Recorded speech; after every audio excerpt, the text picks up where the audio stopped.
Okay. All right, so we're going to do the final review. We're going to start with number 1. It says find all the real solutions. What does it mean when it says solutions? X value. Yeah, it means like you need to actually solve it. So it needs to say x equals something.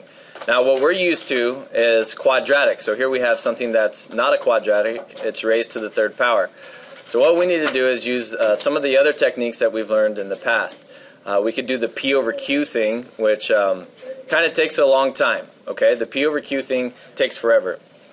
So I would put that on the back burner and try a couple other methods first.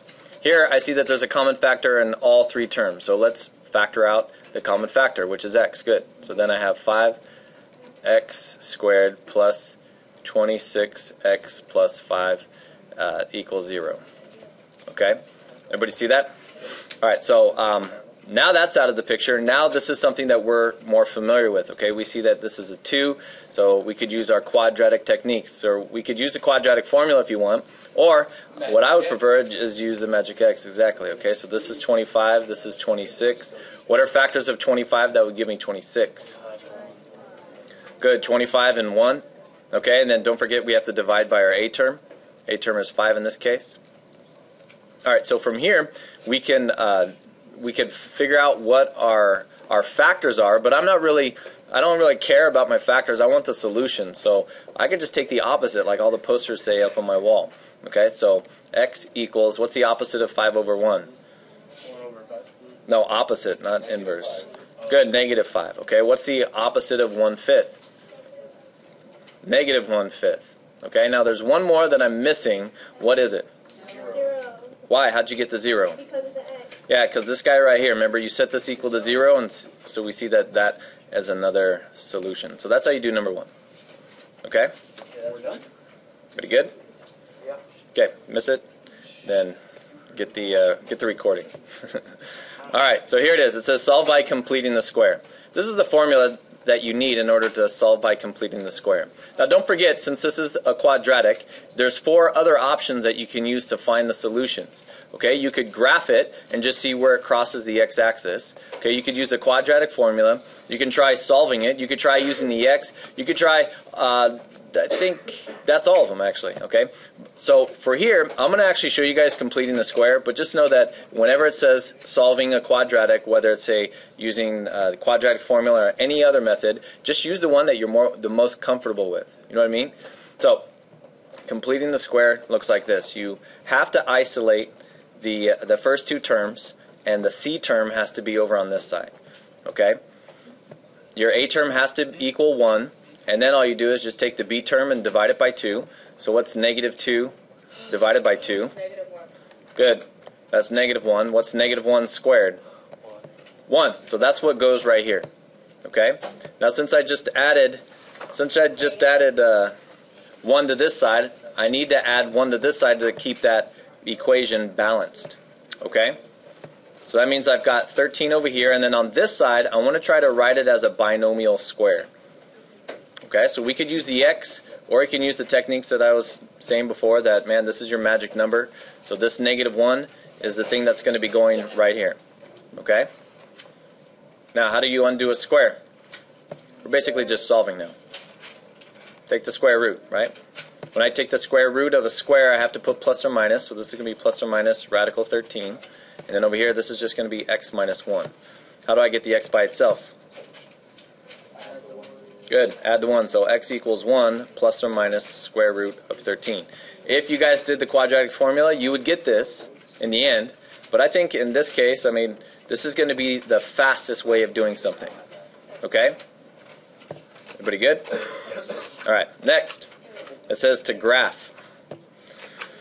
Alright, so graphing sine, normally sine looks like this, where it has a period of 2 pi, meaning that it takes usually 360 degrees to complete one full cycle. Now notice that sine normally fluctuates up and down, up and down, up and down. So same with cosine. But for this case, we know that it's normally going to be like this. So we find our period by going 2 pi divided by b. So imagine if you're a track star, okay, and you're running around the track. Now, it might take you X amount of minutes to run around the track.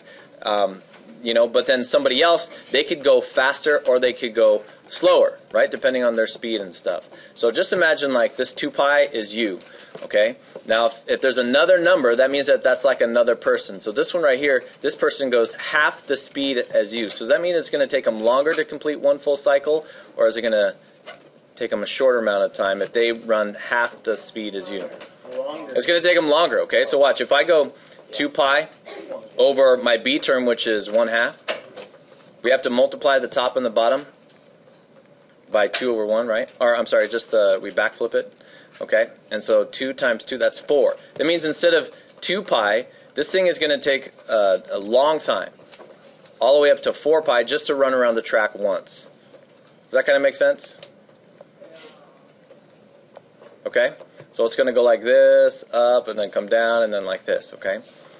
So, notice that your amplitude is 3. So that means the wave height is increasing by 3. All right, and sine always starts at 0. Here, I'll put the key points like this. Yeah. All right, so key point number 1 is right here. What is this value on the graph? What's half of 2 pi? 1 pi. Pi, good. Okay, what would be this value right here? 3 pi. Good, 3 pi. Okay, so it starts like this. It's at its peak right here, comes back down to 0, goes down to -3, and then comes back to 4 pi. This is -3, and this is +3. Okay, so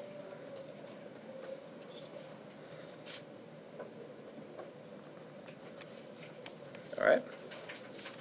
So notice that sine continues on after this. I don't want you guys to just like go like this with your sine functions, okay? It's more of like a curve, okay? It's rounded. Okay? That's that one.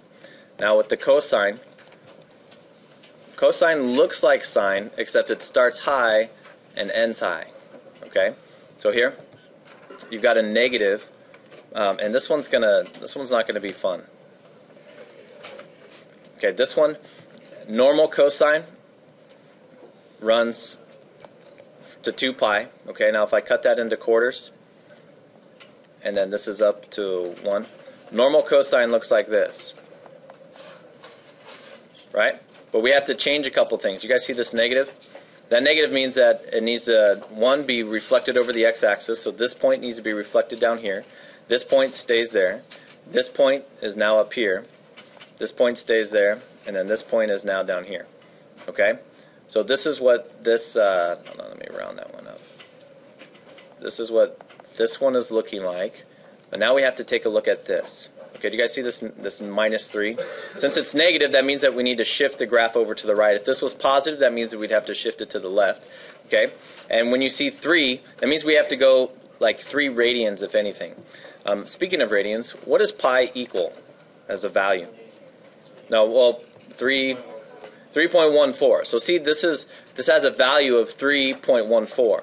So we have to shift this over 3 units. So that means it's almost 180 degrees that we're shifting this over, almost pi units away, but just under pi. So if this is 2 pi, that means that this is pi, and this is pi over 2. So that means, look, I got to go 2 of these tick marks over and just a little bit back to just move this over to 3. Does that kind of make sense? Or is that a little bit weird? Okay, so I'm going to just add a couple more. So watch what I do. I'm going to take this blue point, and I have to shift it over to pi just a little bit before pi. Okay? I'm going to take this blue point, and I'm going to shift it over to pi, but just before pi. Okay? I'm going to take this guy, shift it over 180 degrees, and just before. Okay? Take this one, shift it over to 180, just before. Take this one, shift it over 180, and just before. Okay? So the graph of that part looks like that. Okay, so the green is what the graph looks like. Okay? Alright. Number 4, it says to solve. It's a quadratic, so what do you want to use to solve it? Can't use the x. The x won't work because there's no factors of 1 that would give me this. So the only other option is, well, I guess we could use completing the square, but I would just say use the quadratic formula. So negative b, that's going to become a positive 4, plus or minus the square root of b squared, which is 16, minus 4 times AC, which is just going to be 1. Okay? All divided by 2a, which is just 2. What's 16 minus 4? 12. So I'm going to erase this and put a 12. Okay? What's the square root of 12? Can we take the square root of 12? No, but 12 is the same as 4 times 3, right? Good, 2 radical 3. So I'm going to go ahead and change that to be 2 radical 3. Okay? Now only when all three of these have a common factor, which in this case they all have a common factor of 2, you can reduce it. So this simplifies to be 2 plus or minus radical 3. Okay? Alright, next. It says find the exact value. So I need an actual numerical value. Okay? So it says cotangent of 3 pi over 2. So first off, on the unit circle, where's 3 pi over 2? Well, since it's an improper fraction, that means it's in the lower half here. And it has a 2, so that means it's got to be one of these guys, right? Okay, so 3 pi over 2 is that angle right there, 270 degrees. But since it's negative, that means that I have to go in the opposite direction. So I have to start like this and wrap all the way around 270 degrees. You guys see? So this is negative 3 pi over 2. Notice that it's coterminal with something else. What else is up here? Yeah, good. This is pi over 2, or 90 degrees. What is the coordinate for 90 degrees? 0, 1. Okay, remember this is the x value, this is the y value, this is the cosine, this is the sine. Okay, and cotangent is cosine over the sine. Okay, so what is the cosine over the sine? What's 0 over 1? That's just 0. Okay? Over here, cosecant. Cosecant is 1 over the sine. Right? So what I'm going to do is just say, okay, I know pi over 4 is 45 degrees this way. This is pi over 4, but I need to go negative pi over 4. So how do I go negative pi over 4? I got to go in the opposite direction. Okay, so I got to come down this way. And so what is coterminal with negative pi over 4? 315 degrees, right? So this one's going to be the positive radical 2 over 2, comma, negative radical 2 over 2. Okay?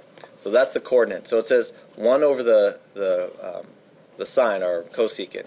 So the sine value is negative, so I have to go 1 over negative radical 2 over 2. Okay, so you got to backflip it. So it's going to be 2 over radical 2, and it's negative. And then rationalize the denominator by multiplying the top and the bottom by radical 2. Okay, so I have negative 2 radical 2 over 2. Divide the 2's out, and so you're left with negative radical 2. Okay, that's the answer for that one. Okay, next one, secant. Secant is the doppelganger to cosine, right? So it's 1 over the cosine. So what is 2 pi over 3?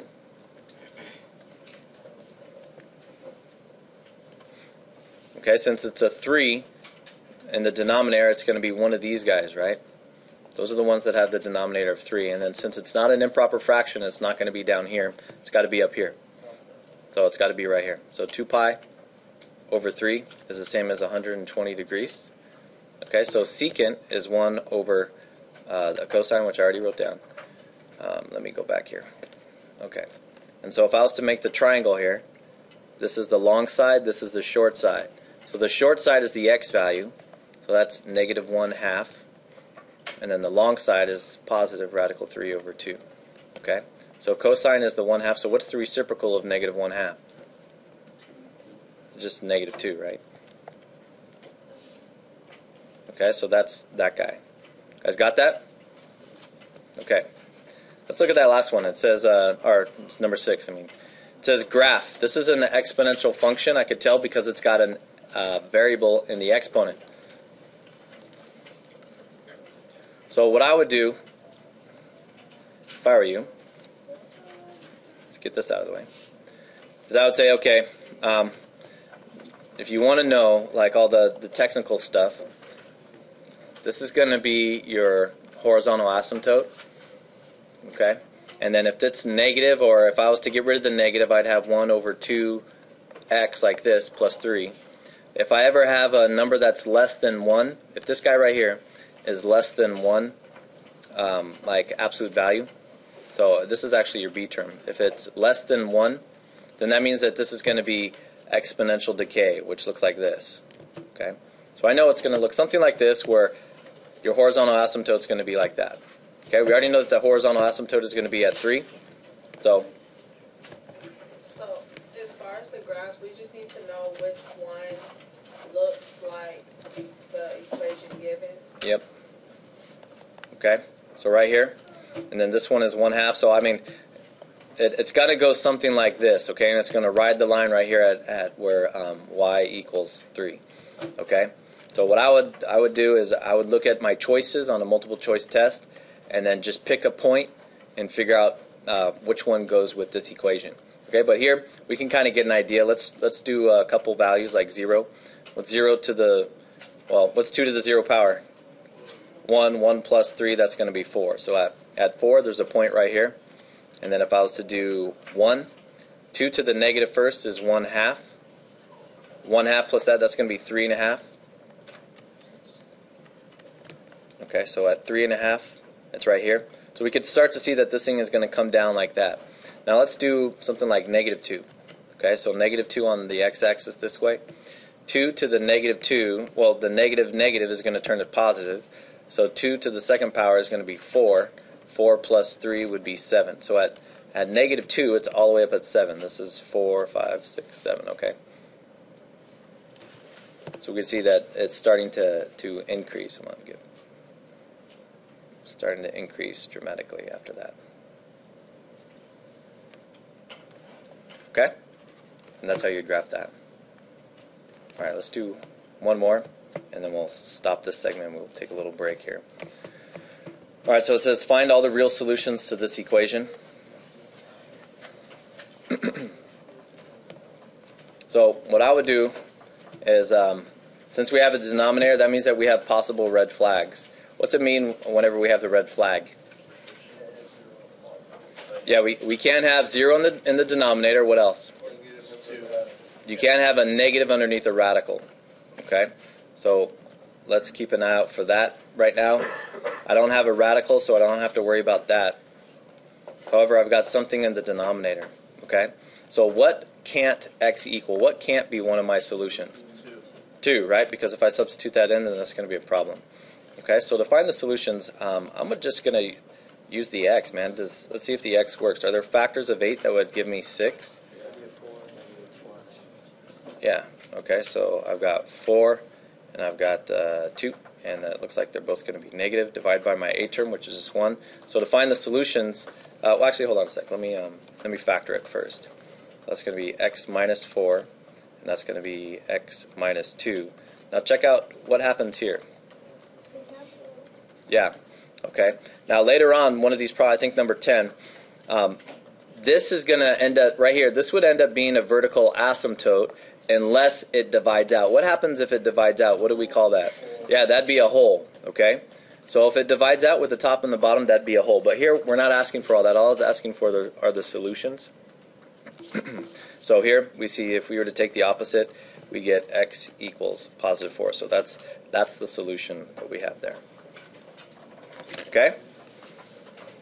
Alright, let's stop this video here.